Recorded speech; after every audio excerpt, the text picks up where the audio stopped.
함께 찬양드림으로 10월 11일 월요 말씀 묵상 시간을 갖겠습니다. 찬송가 286장 주 예수님 내 맘에 오사 함께 찬양드립니다. 주 예수님 내 맘에 오사 날 붙들어 주시고 내 마음에 새 힘을 주사 늘 기쁘게 하소서. 사랑의 주 내 맘속에 찾아오사 내 모든 죄 사하시고 내 상한 맘 고치소서. 주 예수님 내 맘에 오사 내 소원 다하시고 내 무거운 짐 맡아주사 참 평안을 주소서. 사랑의 주 내 맘속에 찾아오사 내 모든 죄 사하시고 내 상한 맘 고치소서. 주 예수님 내 맘에 오사 날 정결케 하시고 그 은혜를 내 맘에 채워 늘 충만케 하소서. 사랑의 주 내 맘속에 찾아오사 내 모든 죄 사하시고 내 상한 맘 고치소서. 주 예수님 내 맘에 오사 내 길 인도하시고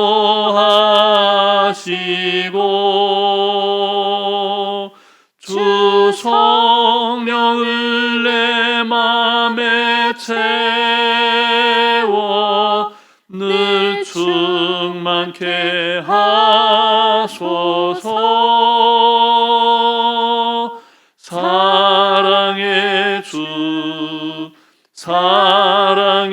주 내 맘속에 찾아오사 내 모든 죄 사하시고 내 상한 맘 고치소서.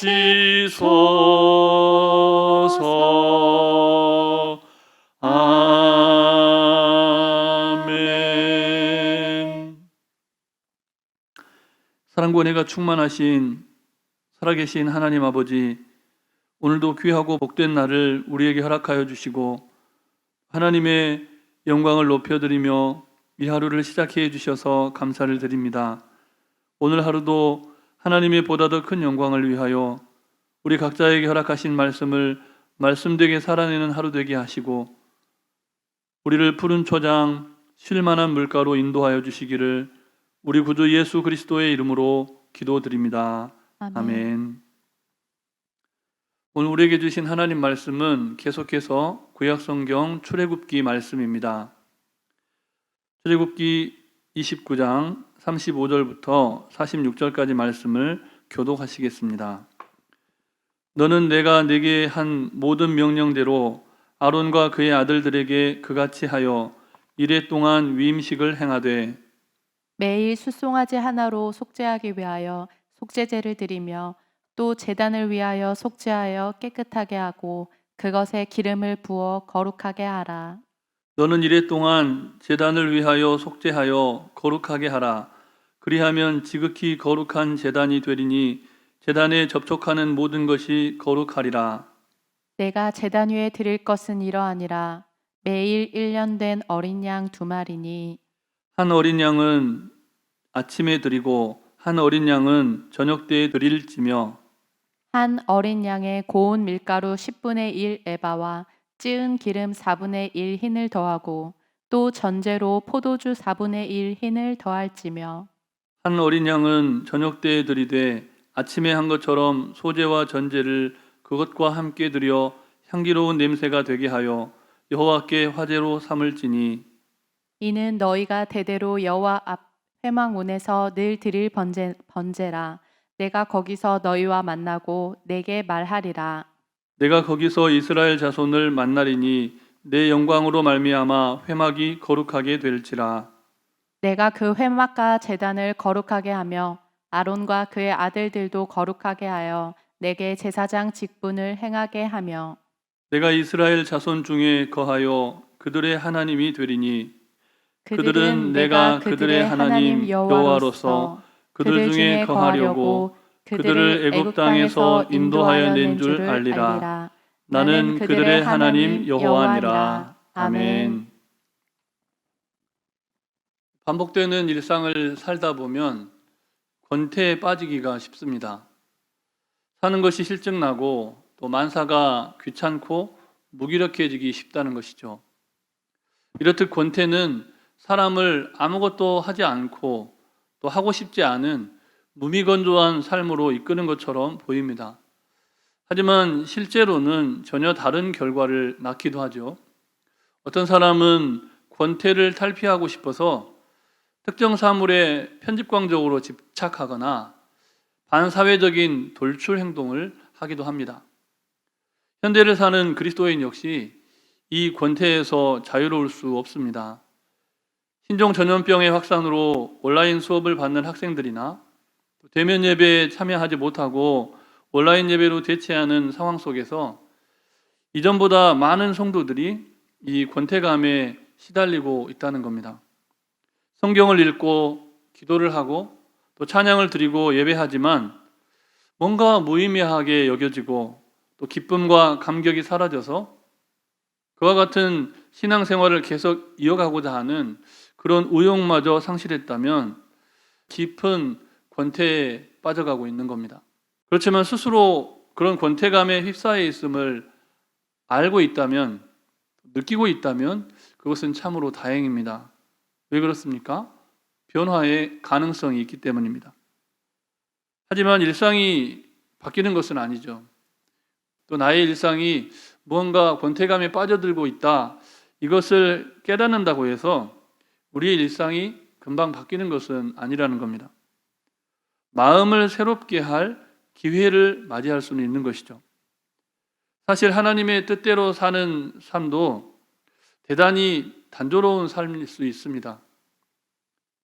우리는 그 단조로운 삶을 날마다 풍성한 삶으로 가꾸어 가도록 부름받은 하나님의 백성들입니다. 아멘. 본문 35절과 36절 말씀을 우리 다시 한 절씩 읽겠습니다. 너는 내가 네게 한 모든 명령대로 아론과 그의 아들들에게 그같이 하여 이레 동안 위임식을 행하되 매일 숫송아지 하나로 속죄하기 위하여 속죄제를 드리며 또 제단을 위하여 속죄하여 깨끗하게 하고 그것에 기름을 부어 거룩하게 하라. 아멘. 출애굽기 29장 이 말씀 전체의 내용은 일주일 동안 계속되었던 제사장의 성별 그리고 위임 규정에 관해서 말씀하고 있는 내용입니다. 제사장들을 어떻게 거룩하게 할 것인지, 그리고 또 그렇게 거룩한 제사장들이 어떤 일들을 행할 것인지 그것에 대해서 규정하고 있는 내용이 오늘 본문 29장 말씀입니다. 오늘 본문은 그 중에서 특별히 7일 동안 매일 반복해서 드릴 제사장의 위임식에 관해서 설명하고 있는 내용입니다. 하나님께서 굳이 그와 같이 매일 반복되는 위임의식을 일주일 동안이나 지속하라고 하신 이유가 무엇일까요? 이 점을 알기 위해서 우리는 위임식이 어떻게 시행되었는지, 또 그 절차와 의미가 무엇인지에 주목해 보아야 합니다. 위임식을 위해서 매일 수송아지 한 마리를 제단에 바쳐야 했습니다. 작은 송아지 한 마리가 아니라 다 큰 수송아지 한 마리를 제단에 제물로 바쳐야 했다는 겁니다. 매일 제단에 바쳐진 수송아지는 속죄의 제물이었다고 오늘 본문은 가르쳐 줍니다. 제사장과 동시에 제물이 드려지는 제단까지 속죄하는 제물이었다고 오늘 본문은 가르쳐 줍니다. 그리고 제단에 기름을 부어서 거룩하게 했다, 이렇게 말씀합니다. 그런데 그와 같은 거룩하게 하는 의식, 그 제사를 하루만 드리고 끝낸 것이 아니라 일주일 동안 반복적으로 행해야 했다는 겁니다. 반복적인 제사를 통해서 하나님께서 이루고자 하시는 바가 무엇이었습니까? 본문 37절 말씀도 우리 다시 함께 읽겠습니다. 너는 이레 동안 제단을 위하여 속죄하여 거룩하게 하라. 그리하면 지극히 거룩한 제단이 되리니 제단에 접촉하는 모든 것이 거룩하리라. 아멘. 하나님께서는 제사장 위임식을 통해서, 그리고 하나님께 제사 드리는 그 제단이 지극히 거룩한 제단이 되기를 바라셨습니다. 그런데 단지 제단의 거룩함만을 목표로 하진 않았습니다. 하나님은 제물을 드리는 그 제단뿐만 아니라 그 제단에 접촉한 모든 것을 거룩하게 하고자 하셨습니다. 이것을 신학자들은 제사장의 접촉 신학이다, 이렇게 해석을 합니다. 거룩한 것과는 접촉함을 통해서 정결하게 되고, 또 부정한 것과 접촉하게 되면 부정하게 된다는 것이죠. 이 같은 신학적인 원리가 예수님을 통해서 아주 극명하게 드러났습니다. 여러분 기억하시죠? 한 혈루병 걸린 여인이 예수님의 옷자락을 만졌을 때 어떻게 됩니까? 그 순간 그의 흘러내리던 혈루병, 그 혈루병이 떠나갔습니다. 또한 예수님께서 손수 불치병에 걸린 환우들을 만져주셨을 때 그들에게 어떤 일이 일어납니까? 그들이 그 질병에서 나음 받았을 뿐만 아니라 회복되었을 뿐만 아니라 죄 사함을 받았다는 그 선포까지 예수님을 통해서 듣게 되었다는 겁니다. 아무쪼록 오늘 이 말씀을 듣는 모든 성도님들의 일상 가운데 이와 같은 거룩한 성소에 임하시는, 거룩한 성소를 통해 임하시는 하나님의 놀라운 회복의 은총이 여러분의 삶 가운데 가득하시기를 주님의 이름으로 축복합니다. 그런데 오늘 본문은 예수님께서 이 땅에 오시기 전에, 그것도 아주 오래전에 있었던 사건입니다. 그렇다면 하나님께서는 어째서 이토록 거룩하라고 거룩함을 강조하셔야만 했습니까? 본문 44절부터 46절까지 말씀을 다시 교독하시겠습니다. 내가 그 회막과 제단을 거룩하게 하며 아론과 그의 아들들도 거룩하게 하여 내게 제사장 직분을 행하게 하며 내가 이스라엘 자손 중에 거하여 그들의 하나님이 되리니. 함께 읽습니다. 그들은 내가 그들의 하나님 여호와로서 그들 중에 거하려고 그들을 애굽 땅에서 인도하여 낸 줄을 알리라. 나는 그들의 하나님 여호와니라. 아멘. 하나님께서 회막과 제단을 거룩하게 하고 그곳에서 섬길 제사장을 거룩하게 하여 직분을 행하게 하시는 근본적인 이유는 하나님께서 그곳에서 이스라엘 백성들을 만나주기 위해서셨습니다. 그 당시 이스라엘 백성에게 있어서 하나님께서 친히 그들 가운데 임재하신다는 사실은 죽을 만큼 두렵고 떨리는 일이었습니다. 뿐만 아니라 동시에 말로 다 할 수 없고 주체할 수 없이 감사한 일이 되었죠. 그때까지 지극히 거룩하신 하나님을 죄 많은 사람으로서 대면한다는 것은 불가능한 일이었습니다. 그런데 하나님께서 이스라엘 그 백성의 진중에 성막을 짓고 그곳에서 이스라엘 백성들을 친히 만나 주신다고 약속하신 겁니다. 제사장은 바로 그 하나님의 거룩한 임재의 처소에서 하나님을 섬길 뿐만 아니라 동시에 백성들을 섬기도록 부름받은 사명자였습니다. 사랑하는 성도 여러분, 혹시 매일 말씀을 묵상하고 또 성경을 통독하고 필사하거나 또 매주 예배를 드리고 수요일과 금요일에 기도하는 그런 경건 생활이 어느 순간 권태로운 일이 되고 있습니까? 그렇다면 기억하십시오. 하나님께서는 그런 반복적인 일상 가운데 여러분을 거룩하게 하시고 또 그런 반복적인 경건 생활을 통해서 여러분을 만나기 원하신다는 겁니다. 말씀을 들려주고 싶어 하시고 그 말씀을 통해서 여러분의 인생이 새로워지는 것을 보기를 원하십니다. 본문 42절과 43절 말씀을 우리 한 절씩 다시 함께 읽겠습니다. 이는 너희가 대대로 여호와 앞 회막문에서 드릴 번제라. 내가 거기서 너희와 만나고 내게 말하리라. 내가 거기서 이스라엘 자손을 만나리니 내 영광으로 말미암아 회막이 거룩하게 될지라. 아멘. 아멘. 우리가 꼭 기억할 사실이 있습니다. 우리가 말씀을 묵상하고 또 기도하고 예배드리는 그런 일상의 반복적인 경건 생활이 그런 행위가 그 행위 자체가 우리를 거룩하게 하는 것이 아니라는 겁니다. 오늘 말씀에도 나타나 있듯이 하나님의 임재로 말미암아 우리가 거룩해진다는 사실입니다. 아무쪼록 평범한 일상의 반복으로 말미암아서 경건 생활을 하면서도 권태감을 느끼고 있다면 죄 많은 우리를 예수 그리스도의 보혈의 공로로 정결케 하시고 또 왕같은 제사장의 삶으로 부르신 하나님께 감사드리시기 바랍니다. 아멘. 무엇보다 모세와 아론과 그의 아들들처럼 하나님의 말씀에 순종함으로써 일상의 삶 속에 우리를 거룩하게 만드시고자 하신 하나님, 그 주님의 임재 가운데 날마다 매일의 삶이 풍성케 되는 복된 인생들이 되시기를 주님의 이름으로 축복합니다. 아멘. 주신 말씀을 기억하시면서 잠시 합심하여 기도하시겠습니다. 먼저는 경건한 삶의 일상 속에서 하나님의 거룩한 임재를 누리는 매일의 삶이 되도록 기도하시고 신종 전염병의 근절과 치유와 회복을 위해서 무엇보다 성령 충만을 위해서 이렇게 기도하시겠습니다.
매일매일 감사하며 나아가는 우리 모두가 되게 하여 주시옵소서. 우리 신앙의 바쁜 일상의 삶 속에서 학업 가운데 또 취업을 준비하는 청년들의 삶 가운데 하나님의 기름 부으심과 하나님 아버지 제사장들처럼 새롭게 하시는 은총이 임하여서 저들로 말미암아 가정이, 저들로 말미암아 캠퍼스가, 저들로 말미암아 학원이, 저들로 말미암아 이 민족과 세계가 새롭게 되는 놀라운 역사가 있게 하여 주시옵소서. 이 모든 말씀 예수님 이름으로 기도드립니다. 아멘. 거룩하고 자비로우신 하나님 아버지, 평범한 일상이 날마다 반복됨으로 말미암아 경건 생활을 하면서도 어느 순간 권태감에 젖어들고 마는 우리의 연약함을 주님 앞에 고백하며 회개합니다. 죄 많은 우리를 예수 그리스도의 보혈의 공로로 왕같은 제사장 삼으신 그 하나님의 부르심과 사명을 다시금 기억하게 하여 주시고 오늘 이 하루 믿음과 소망과 사랑으로 승리하는 우리 인생 되게 해 주시옵소서. 무엇보다 모세와 아론과 그의 아들들처럼 하나님 명하신 그 말씀에 순종함으로 이 땅에서 하나님의 거룩한 임재를 누리며 영원을 사모하며 사는 인생이 되게 하시고 하나님의 살아계심을 보여주며 증인된 삶을 살아가게 하여 주시옵소서. 그리 아니하실지라도 범사에 감사하는 믿음 가운데 승리하기를 원하오며 간구하지 못한 모든 기도의 제목도 주님께서 다 하시고 일마다 때마다 역사하여 주시기를 우리 구주 예수 그리스도의 이름으로 기도드립니다. 아멘. 하늘에 계신 우리 아버지, 아버지의 이름을 거룩하게 하시며 아버지의 나라가 오게 하시며 아버지의 뜻이 하늘에서와 같이 땅에서도 이루어지게 하소서. 오늘 우리에게 일용할 양식을 주시고 우리가 우리에게 잘못한 사람을 용서하여 준 것 같이 우리 죄를 용서하여 주시고 우리를 시험에 빠지지 않게 하시고 악에서 구하소서. 나라와 권능과 영광이 영원히 아버지의 것입니다. 아멘.